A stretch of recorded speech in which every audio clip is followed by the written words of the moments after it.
అది చిన్నోళ్ళు చదివే బడి కదా. చిన్నపిల్లల బడి కాదు, గాంధీ బాలికల విద్యాలయం. మా బడిలో ఆడపిల్లలను చేర్చుకొని 6వ తరగతి నుంచి free uniform and for slow learners are given special care. తీర్చిదిద్దుతుంది. నాకు ముచ్చట చెప్పన్నా చెప్పు. మా అక్కరపడిలా ఇంత మంచిగుంటుందని తెలియక నా ఇద్దరు పిల్లగాలను వ్యాన్ ఎక్కించి వేరే ఊరు బడికి పంపుతాన్నా. మీరు కూడా మా ఎలగండ్ర కిల్లని చూసుకోడానికి వచ్చిందా? కాదు, బడి పిల్లల కోసమే వచ్చిన. జిల్లా పరిషత్, గవర్నమెంట్, కేజీబీవి, మోడల్ స్కూళ్ళు, మైనారిటీ స్కూళ్ళు, విజువల్లీ ఛాలెంజ్డ్ శాఖ వారు కూడా పనిచేస్తున్నారు.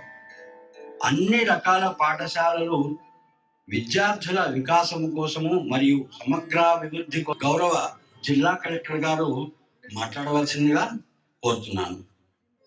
ఎలా ఉంది? మన ప్రభుత్వం మీకోసం ఎన్నో రకాల పాఠశాలలు నిర్వహిస్తున్నది. అన్ని పాఠశాలలు మీ వికాసాలే రేపటి పౌరులు. 75వ గణతంత్ర దినోత్సవ వేడుకల సందర్భంగా ఇక్కడకు విచ్చేసిన మీ అందరికీ మరియు జిల్లాలోని ప్రజల అందరికీ నా హృదయపూర్వక గణతంత్ర దినోత్సవ శుభాకాంక్షలు తెలుపుతున్నాను. ఎందరో త్యాగధనుల పోరాటాల ఫలితంగా 1947 ఆగస్టు 15న మన దేశానికి స్వాతంత్రం లభించింది.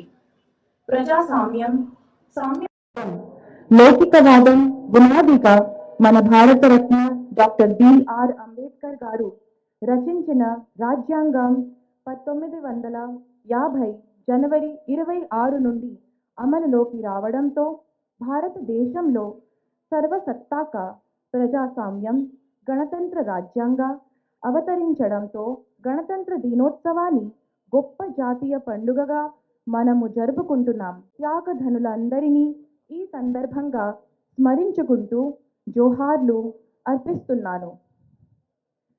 ప్రజల జీవన ప్రమాణాలను మెరుగుపరచడమే లక్ష్యంగా ప్రభుత్వం ప్రవేశపెట్టిన సంక్షేమ అభివృద్ధి పథకాలను జిల్లాలో పకడ్బందీగా అమలు చేస్తూ జిల్లా సమగ్ర అభివృద్ధికి కృషి చేయడం జరుగుతుంది.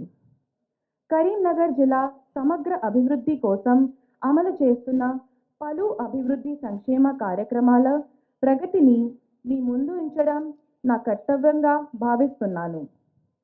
మహిళలకు గౌరవాన్ని, ఆత్మరక్షణను, భద్రతను కల్పించే దిశగా తెలంగాణ ప్రభుత్వం ఆర్టీసీ బస్సులో బాలికలు, మహిళలు మరియు థర్డ్ జెండర్లకు రావత్ తెలంగాణ రాష్ట్రంలో ఎక్కడి నుండి ఎక్కడికైనా ఉచితంగా ప్రయాణం చేసేలా ప్రభుత్వం మహాలక్ష్మి పథకానికి రూపకల్పన చేసింది.